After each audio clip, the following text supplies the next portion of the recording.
கலைஞனுக்கு தேவை பாராட்டு, இளைஞனுக்கு தேவை வழிகாட்டு.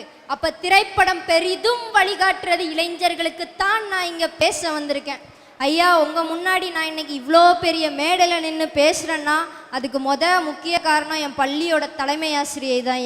ஐயா, நான் எந்த போட்டிக்கு எப்படி போனாலும் இந்த இடத்துல நீ இப்படி பேசுமா, இது நீ செய்கிறது தப்பு, இதை நீ கரெக்ட் பண்ணிட்டா நீ இன்னும் மேலே போகலான்னு என்னை இன்னைக்கு இவ்வளோ பெரிய மேடையில் நின்று வச்சு என்னை இன்னைக்கு பேசி அழகு பார்க்குறாங்கன்னா அந்த தலைமை ஆசிரியைக்கு தாங்க அவ்வளோ புகழும் போய் சேரும். அப்படிப்பட்ட தலைமை ஆசிரியையும் அந்த பள்ளிக்கூடத்தையும் நான் கடைசி வரைக்கும் மறக்காமல் இருக்கணுங்கிற ஒரு எண்ணத்தையும் ஒரு தாக்கத்தையும் ஏற்படுத்தினது தங்கபச்சானோட பள்ளிக்கூடங்கிற ஒரு திரைப்படம் தான்யா, ஒரு திரைப்படம் தான்யா.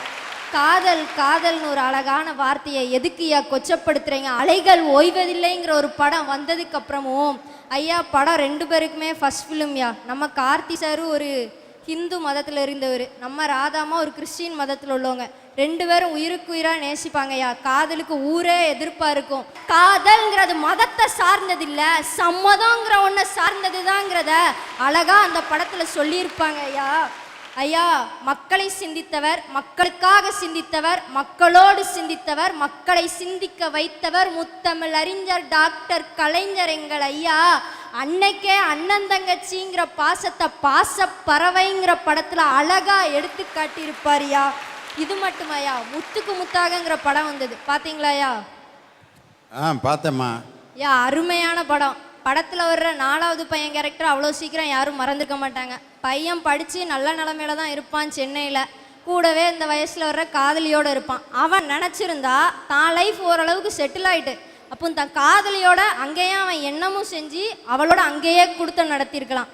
ஆனால் அப்பா அம்மா படிப்பறிவு இல்லாதவங்க தன்னை இந்த நிலைமைக்கு ஆளாக்கின தன் தாயையும் தன் தகப்பனையும் வண்டிலையோ கார்லையோ கூட்டு போகணும்னு நினைக்கலையா, ஃப்ளைட்டில் கூட்டிகிட்டு போகணும்னு நினச்சா அங்கே நிற்கிறாயா எங்கள் இளைஞன்.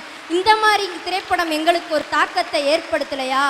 சமீபத்தில் வந்ததுயா கேடி பில்லா கில்லாடிரங்காங்கிற திரைப்படம். நம்ம கவிஞர் அழகாக எழுதினார், தெய்வங்கள் எல்லாம் தோற்றே போகும் தந்தை என்பின் பின்னே, தாளாட்டு பாடும் தாயின் அன்பும் தந்தை என்பின் பின்னேன்னு.